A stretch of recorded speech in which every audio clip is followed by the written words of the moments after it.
వందనం. తెలుగు రాష్ట్రాల్లో ప్రతి ఏటా ఇంజనీరింగ్తో పాటు డిగ్రీ చేసేవాళ్ళ సంఖ్య కనీసం 7 నుంచి 10 లక్షల మంది ఉంటుంది. ఇందులో రకరకాల ఉద్యోగాలకు వెళ్ళేవాళ్ళు, పై చదువులకు వెళ్ళేవాళ్ళు ఉంటారు. డిగ్రీ తర్వాత ప్రభుత్వ ఉద్యోగాలు చేయాలనుకునే వాళ్ళకి అతిపెద్ద సమస్య వసతి, భోజనం. ముఖ్యంగా రకరకాల ప్రభుత్వ పోటీ పరీక్షలకు ప్రిపేర్ అయ్యే మహిళలు కానీ, యువకులు కానీ నగరాల్లో ఉండి చదవాలంటే ఆర్థికంగా చాలా కష్టం. అయితే ఇలాంటి పేద విద్యార్థులకి అండగా నిలిచే కొన్ని సంస్థలు ఉన్నాయి. అలాంటి వాటిలో వందే మాతరం కూడా ఒకటి. గత కొన్నేళ్లుగా వందే మాతరం ఫౌండేషన్ పేద విద్యార్థులకి, ఇటు మహిళలకు కానీ అటు పురుషులకు కానీ రకరకాలుగా శిక్షణ ఇచ్చి వసతి, భోజన సదుపాయం కల్పిస్తూ ఉంది. ఈ సంవత్సరం నుంచి ఏదైనా డిగ్రీ పూర్తి చేసి ప్రభుత్వ ఉద్యోగాలకి సన్నద్ధమయ్యే మహిళా అభ్యర్థినులకు వసతి, భోజన సదుపాయం కల్పించాలని నిర్ణయించింది. దీనికి సంబంధించిన మరిన్ని వివరాలు వందే మాతరం ఫౌండేషన్ ప్రధాన కార్యదర్శి ఎడ్మా మాధవరెడ్డి గారిని అడిగి తెలుసుకుందాం. సార్ నమస్తే. నమస్తే. పోటీ పరీక్షలకు సన్నద్ధమయ్యే మహిళా అభ్యర్థినులకి వసతి, భోజనం కల్పించాలనుకుంటున్నారా? ఈ సంవత్సరం మొదలు పెడుతున్నారా? గతం నుంచి కూడా కొనసాగిస్తున్నారా? ఇంతకు ముందు కూడా ఇంటర్మీడియట్, డిగ్రీ చదివే అమ్మాయిల కోసం హైదరాబాద్లో హాస్టల్ ఉండే, కానీ ఈ మధ్య ఇంటర్మీడియట్ హాస్టల్స్ అవి చాలా వచ్చేసినాయి. మామూలుగా చదువుకునేటప్పుడు వాళ్ళు డిగ్రీ చేస్తున్నప్పుడు కానీ, బీటెక్ చేస్తున్నప్పుడు కానీ, పీజీ చేస్తున్నప్పుడు వాళ్ళకి హాస్టల్ వసతి ఉంటుంది. ఆ తర్వాత వాళ్ళు కాంపిటేటివ్ ఎగ్జామ్స్ ప్రిపేర్ కావాలనుకున్నప్పుడు వాళ్ళకి హాస్టల్ వసతి లేకపోవడము అనేది వాళ్ళకి చాలా కష్టమైన పని. తల్లిదండ్రులకు ఏమంటే, అరే ఇన్నేళ్ళు చదివావు ఇంకా ఏంటిరా అనే ప్రశ్న వాళ్ళ నుంచి వస్తుంది. దానికి జవాబు చెప్పలేక మళ్ళీ పోటీ పరీక్షల్లో ఇమ్మీడియట్గా బీటెక్ అయిపోయిన వెంబడే జాబ్ రావడం కానీ అలాంటి అవకాశాలు లేవు. కాబట్టి దీనికి ఆ పోటీ పరీక్షలకు సిద్ధం కావడం కోసము అమ్మాయిలు ఇబ్బంది పడుతున్న విషయాన్ని మేము దృష్టిలో పెట్టుకొని హైదరాబాద్ గచ్చిబౌలి దగ్గర షేక్పేట్ మణికొండ రోడ్లో వందే మాత్రం హోమ్ అని అక్కడ ఎడమ నవిత గారు ముందుకొచ్చి వాళ్ళకి వసతి ఇవ్వడము, భోజనము, అంతేకాకుండా మంచి లైబ్రరీ వాళ్ళకు ఇవ్వడం కోసం ముందుకొచ్చారు. అంతేకాకుండా మనకు తెలిసిన ఇన్స్టిట్యూషన్స్ కూడా ఉన్నాయి. వీలైతే వాళ్ళని ఆ కోచింగ్కు, ఆ ఇన్స్టిట్యూషన్స్ కూడా మన వందే మాత్రం ఫౌండేషన్ తెలిసిన ఇన్స్టిట్యూషన్లో వాళ్ళకి ఫ్రీగా కోచింగ్ కూడా ఇవ్వడానికి కొంతమంది ముందుకొచ్చారు. సార్, డిగ్రీ అంటే ఈ రోజుల్లో డిగ్రీలో రకరకాల కోర్సులు ఉన్నాయి. ప్రైవేట్గా చదివే వాళ్ళు ఉన్నారు, ప్రభుత్వ డిగ్రీ కాలేజీల్లో చదివే వాళ్ళు ఉన్నారు, డిస్టెన్స్లో కూడా చదివే వాళ్ళు ఉన్నారు, అలాగే ఈక్వలెంట్ డిగ్రీస్ కూడా ఉన్నాయి, ఇంజనీరింగ్ కూడా ఉన్నాయి. డిగ్రీ అంటే ఉద్దేశం ఏంటి? ఇంజనీరింగ్ చదివి ప్రభుత్వ ఉద్యోగాలకి సన్నద్ధమయ్యే వాళ్ళు కూడా అవకాశం ఇస్తారా? ఏదైనా డిగ్రీ పూర్తి చేసి పోటీ పరీక్షలకు సిద్ధమయ్యే వాళ్ళకు ఇది ఏర్పాటు చేసినాం. దీని వెనుక వందే మాత్రం ఫౌండేషన్ మేమేదో కొద్ది మంది పిల్లలకు చేయగలుగుతాం, కానీ మా ఉద్దేశం ఏంటంటే ఇలా ఎడమ నవిత గారు ఎలా అయితే ముందుకొచ్చారో అట్లనే అంటే ఆడపిల్లలు ఎక్కడంటే అక్కడ ఉండడము, గ్రామీణ ప్రాంతాల్లో ఉన్న వాళ్ళు హైదరాబాద్కు రావడము చాలా కష్టమైన పని. హైదరాబాద్లో వాళ్ళకు పూర్తి రక్షణతో ఒక వసతి ఏర్పాటు చేయడం అనేది వాళ్ళు చూజ్ చేసుకోవడం కూడా కష్టమైన పని.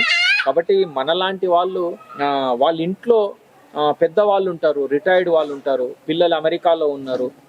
ఇక్కడ వాళ్ళకు ఒక రూమ్లో ఇలాంటి అమ్మాయిలకు ఒక 5 మందికి 10 మందికి వసతి ఇస్తే తర్వాత మిగతా భోజనం వాళ్ళే వండుకొని తిని ఉండడానికి కూడా చాలా మంది సిద్ధంగా ఉన్నారు. కాబట్టి ఈ మెసేజ్ సమాజానికి పోవడం కోసమే వందే మాత్రం ఫౌండేషన్ ఈ ఇనిషియేషన్ తీసుకుంది. సమాజం నా వెనుక ఉండి క్లిష్ట సమయంలో నాకు సపోర్ట్ చేసిండు అన్న ఒక విషయము ఆ అమ్మాయి మైండ్లో ఉంటుంది. అమ్మాయి ఉన్నత స్థానంకి వెళ్ళిన తర్వాత మళ్ళీ తిరిగి సమాజానికి ఏదన్నా చేయాలన్న ఒక ఆలోచన ఆ విద్యార్థుల లోపల కూడా ఖచ్చితంగా వస్తుంది అన్న ఉద్దేశంతోనే ఈ కార్యక్రమం చేపట్టడం జరిగింది.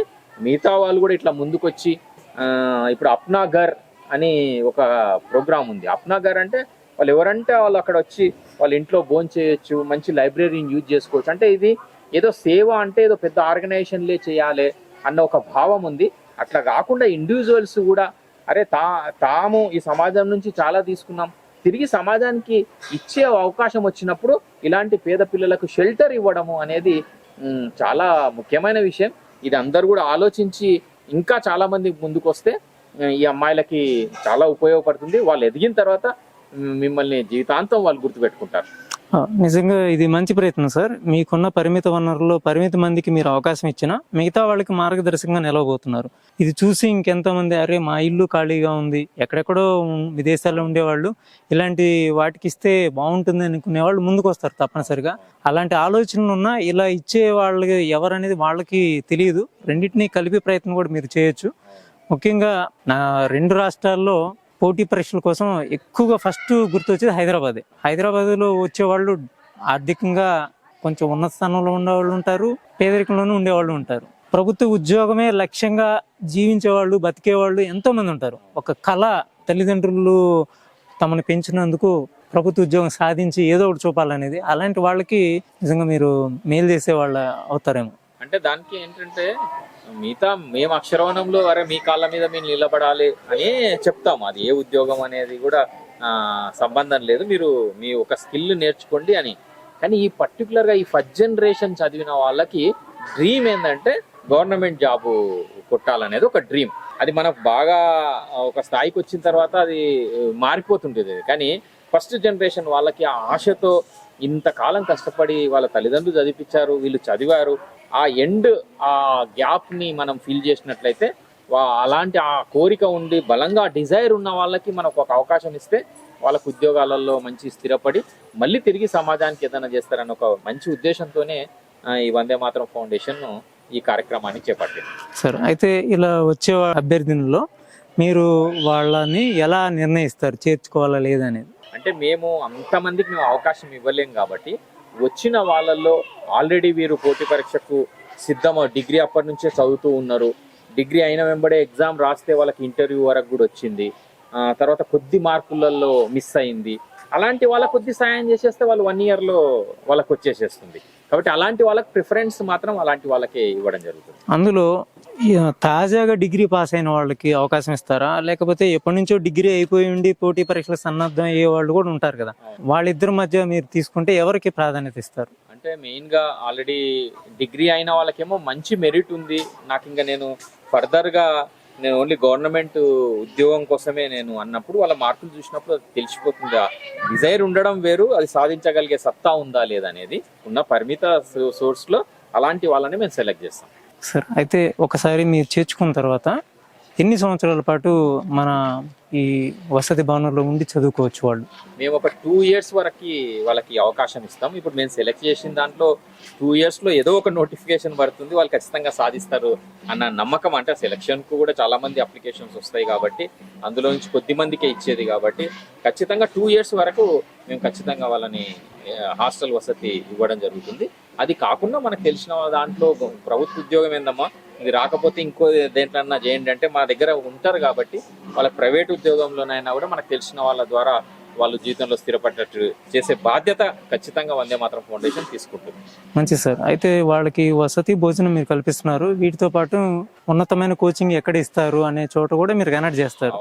ఇంకేమైనా సేవలు ఏమైనా ఆలోచిస్తున్నారు? మేము మంచి లైబ్రరీ ఒకటి వాళ్ళకి ప్రొవైడ్ చేయాలని, అంతేవిధంగా కరెంట్ అఫైర్స్ కోసం మంచి న్యూస్ పేపర్స్ అవన్నీ కూడా వాళ్ళకు ఇండివిజువల్గా వాళ్ళు చేసుకోలేని చాలా విషయాలు మనము ఆర్గనైజేషన్ పరంగా చేస్తాం. ఖచ్చితంగా పెట్టిన ఉద్దేశమే వాళ్ళు ఖచ్చితంగా సక్సెస్ అయ్యే విధంగా దానికి తగ్గ జాగ్రత్తలు ఖచ్చితంగా తీసుకుంటాం.